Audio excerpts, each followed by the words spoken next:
기도하겠습니다. 하나님 감사합니다. 화요일 아침입니다. 오늘도 저희들의 말씀과 더불어 하루를 승리하게 하옵소서. 예수님 이름으로 기도합나이다. 아멘. 네, 오늘 화요일 22일입니다. 하나님 말씀은 누가복음 22장 63절로 71절 제가 읽습니다. 지키는 사람들이 예수를 희롱하고 때리며 그의 눈을 가리고 물어 이르되 선지자 노릇하라. 너희를 친 자가 누구냐 하고 이 외에도 많은 말로 욕하더라. 날이 새매 백성의 장로들과 대제사장들과 서기관들이 모여서 예수를 그 공회로 끌어들여 이르되 내가 그리스도이거든 우리에게 대답하라. 대답하시되 내가 말할지라도 너희가 믿지 않을 것이요 내가 물어도 너희가 대답하지 아니할 것이니라. 그러나 이제부터는 인자가 하나님의 권능 우편에 앉아 있으리라 하시니 다 이르되 그러면 내가 하나님의 아들이냐 대답하시되 너희들이 내가 그라고 말하고 있느니라. 71절 그들이 이르되 어찌 더 증거를 요구하리요 우리가 친히 그 입에서 들었노라 하더라. 아멘. 예, 오늘은요 멸시와 천대의 자리에서 무력함으로 이루는 사명, 그런 주제가 되겠습니다. 우리 하나님 아들의 권능 능력 엄청나잖아요. 그런데 오늘 여기서 재판을 받고 죽으시는데 아주 무력한 것 같아요. 그런데 그것이 사명을 감당하는 것입니다. 진 것 같은데 이겼고, 어리석은 것 같은데 지혜롭고, 무지한 것 같은데 지식이 많고, 그리고 세상에서 버려진 것 같은데 가장 존귀한 분이 누구죠? 예수 그리스도. 자, 오늘 63절로 65절 내용은 예수님을 조롱하는 자들에 대해서 설명을 하고 있습니다. 참 이 장면을 보거나 읽다 보면 안타까워요. 지키는 사람들이 예수를 희롱하고 때리며 예수님이 체포되어 제일 먼저 대제사장의 뜰에 갔거든요. 거기서 1시간 넘게 심문을 받았는데 이제 그들의 심문이 끝나고 공회로 넘기기에 막간의 시간에 이제 그 예수님을 지키는 자들이 하인들이죠. 그런 사람들이 막 우리 조선시대로 말하면 포졸, 나졸 이런 자들이죠. 그런 자들이 감히 하나님의 아들을 앞에 놓고 막 희롱을 하는 거라. 희롱이라는 말은 놀리고 또 가지고 노는 거 이런 걸 희롱이라고 합니다. 인간으로서 가장 자존감이 떨어질 때가 뭐지요? 희롱당할 때. 우리는 누구를 희롱해도 안 되고 희롱을 당하지도 않도록 살아가야죠. 또 인간이 못할 짓이에요. 남을 희롱하는 거 악한 자들이 하는 짓이기도 합니다. 자, 안타까운 면이에요. 64절 그의 눈을 가리고 물어 이르되 선지자 노릇하라. 너희를 친 자가 누구냐. 예수님 눈을 가려놓고는 옆에서 막 툭툭 치는 거야. 발로 차고 너가 선지자니까 누가 발로 찼는지 알아봐라. 이게 사람이 할 일입니까? 우리가 요즘은 강아지나 돼지나 송아지나 짐승도 이렇게 대하지 않아요. 근데 이 시대 사람은 포악했고 무지했고 아주 무식했죠. 그래서 사람을 이렇게 가지고 노는 거예요. 악한 영이 들어가면 이런 인간들이 되면 이죽거리고 남을 비난하고 비방하고 막 거품을 흘리면서 비방하잖아요. 이런 사람들이 있습니다. 그 속에 악한 영이 있어서 그런 거예요. 우리 예수님이 이런 자들에게 놀림을 받을 분입니까? 이런 자들에게 희롱을 당할 뿐입니까? 이런 자들에게 업신여김을 당할 뿐입니까? 아니죠. 하나님이잖아요. 인간이 하나님을 가지고 노는 거라. 안 됐습니다. 욕을 했습니다. 65절에 이 외에도 많은 말로 욕을 하더라. 이 성경이니까 그 욕의 내용을 기록이 하겠어요. 근데 오늘 우리들 삶의 주변에도 막 남을 욕하는 사람들 있잖아요. 무지하기 짝이 없죠. 우리가 다른 사람을 욕을 해서는 안 됩니다. 욕은 인간이 해야 할 일은 아닙니다. 성경에는 욕하지 말아라. 여러분 살아오면서 혹은 누구를 욕했습니까? 남편, 아내, 혹은 자녀, 혹은 친척, 가족, 형제, 더 나아가서 친구, 이웃, 그리고 교회에서 성도나 주의 종도를 함부로 욕하고 그러진 않았습니까? 죄입니다. 그리고 반드시 하나님의 징벌이 있어요. 우리 이런 비인격적이고 비도덕적이며 비윤리적인 비신앙적인 삶을 살지 않도록 해야 됩니다. 여기도 교훈이 있어요. 멸시 천대를 우리시면 끝까지 참았습니다. 하늘의 12영을 불러다가 저들을 멸할 수도 있습니다. 예수님 입김 한 번만 훅 불어 다 날아갑니다.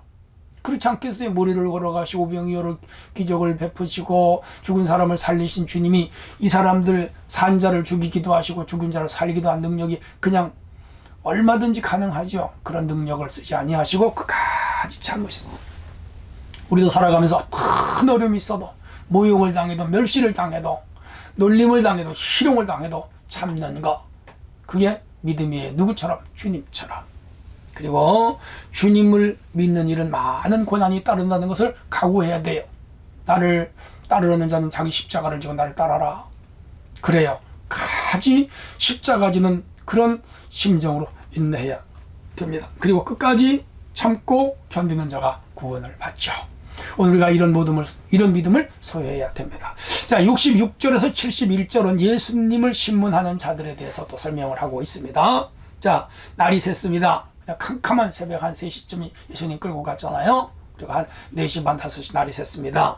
대제사장들과 서기관들이 예수를 공회로 끌고 갑니다. 이제 사내들인 공회입니다. 여기는 이스라엘 그 종교 재판장입니다. 사람을 죽일 수는 없지만 재판은 해요. 그리고 아주 무서운 자리입니다. 우리나라로 말하면 검찰청 같은 곳이에요. 데려갔습니다. 끌고 갔어요. 우리 예수님은 쫄지도 않고 겁도 안 나요. 왜? 하나님인데 뭐. 그리고 예수님이 죽어야 우리를 구원할 것을 알고 있기 때문에 어젯밤에 기도했잖아요. 잔을 내게서 옮기시옵소서. 나의 원대로 마옵시고 아버지 원대로 하옵소서. 죽어도 좋다 이거죠. 사람이요 죽음을 결심하면 무서운 게 없어요. 자, 끌려갑니다. 이르되 내가 그리스도이거든 우리에게 말하라. 대답하시되 내가 말할지라도 내가 믿지 않. 그 자들이 예수님이 내가 그리스도냐? 물어요. 예수님이 내가 그렇다고 해도 너희가 믿지 않을 것이다. 믿지 않을 텐데 뭐하라 묻고 뭐하라 말을 해요. 실없는 자들, 나쁜 자들 있죠. 내가 물어도 너희가 대답하지 아니할 것이라. 맞아요. 그들이 물어도 묻는 말에 예수님이 대답해도 그들이 믿지 않고 예수님이 또 그들에게 물어도 그들이 대답하지 않을 것이기 때문에 여긴 필요가 없어요. 재판 과정은 요식적인 행위이고 이미 그들이 죽이기로 결정하고 지금 뭐라고 할까요? 절차만 받고 있는 거라. 그 예수님 다 아는데 굳이 거기서 변명하거나 말하거나 나를 놓아달라고 하거나 또 풀려나거나 그럴 필요도 없는 거라. 하나님의 뜻은 죽는 거라. 주님 뜻에 순종하는 거죠. 그 사람들에 의해서 죽지만 하나님의 뜻에 우리 주님은 순종하는 거죠. 그러나 이제부터는 인자가 하늘의 권능의 우편에 앉아 있으리라. 맞아요. 이 고난 다 하나님이 지켜보고 있어요. 죽었다가 3일 만에 부활하셨어요. 그리고 하늘 보좌 우편 하나님 나라의 왕의 위치를 회복하셨습니다.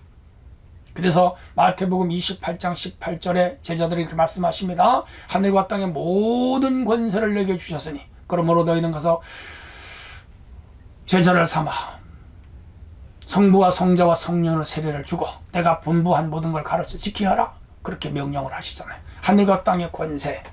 맞아요. 이제 왕의 지위를 완전히 갖는 거죠. 다 이르되 그러면 내가 하나님의 아들이냐? 대답하시되 내가 그라. 내가 기다. 우리 사투리로 말하면 맞아요. 예수님은 하나님의 아들 맞습니다. 하나님의 아들을 이들이 조리 돌리고 하나님의 아들을 희롱하고 하나님의 아들을 때리고 하나님의 아들을 모욕하고 하나님의 아들을 십자가에 못 박아 죽입니다. 무서운 죄죠. 엄청난 죄죠. 그러니까 그와 그 후손들이 엄청난 저주를 받았죠. 우리는 이런 악에 가담하거나 악에 앞장서거나 악을 주도하는 그런 자들이 되지 않아요. 언제나 하나님께 순종하고 겸손하고 주님의 뜻을 따라 사는 자들이 되어야 됩니다. 자, 그들이 이르되 어찌 더 증거를 요구하리요. 그 자들 입에서 그 자들 시각에서는 예수님이 하나님의 아들이다 그러니까 신성모독이라고 그래요. 신성모독이 아니에요. 사실인데 사실을 사실로 말했는데 그들이 눈이 가리워져서 하나님의 아들을 알아보지 못하고 신성모독이라는 죄를 씌워서 하나님의 아들을 죽입니다. 근데 그 후손들 아직도 예수님을 하나님의 아들로 안 믿어요. 그러니까 죄지요. 자, 이렇게 해서 예수님이 이제 죽음의 절차를 밟으시는데 오늘도 교훈이 있습니다. 악인들의 계획이 하나님의 아들을 죽였다는 것이죠. 참 안타까워요. 어떻게 인간이 타락해도 이렇게 타락할 수 있을까? 맞아요. 선악과를 먹은 그 육의 후예들, 가인의 후예들은 이렇게 타락할 수밖에 없습니다. 오늘도 이 세상에 버림받은 자들은 이런 악을 행하면서도 주인 줄 모르는 자들이 많이 있습니다. 어쩔 수 없어요. 우리도 힘으로는 못합니다. 하나님만이 그들을 구원하실 수가 있죠. 최고의 종교인들이 진작 하나님의 아들을 몰라봤어. 왜 그렇지요? 야욕과 야망과 야심으로 가득 찼고요. 이 종교가 교리주의에 빠지면 하나님의 말씀에 대한 진실성을 아는데 희미합니다. 이들이 교리주의에 빠졌고요. 교파주의에 빠졌고요. 그 잘난 선민의식에 빠져버렸어요.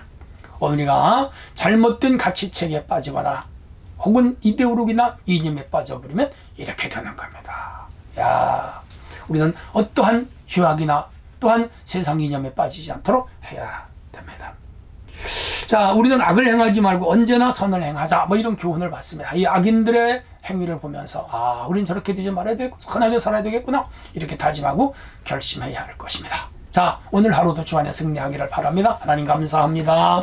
오늘도 주신 말씀을 부여잡고 하루를 승리하게 하옵소서. 예수님 이름으로 기도합니다.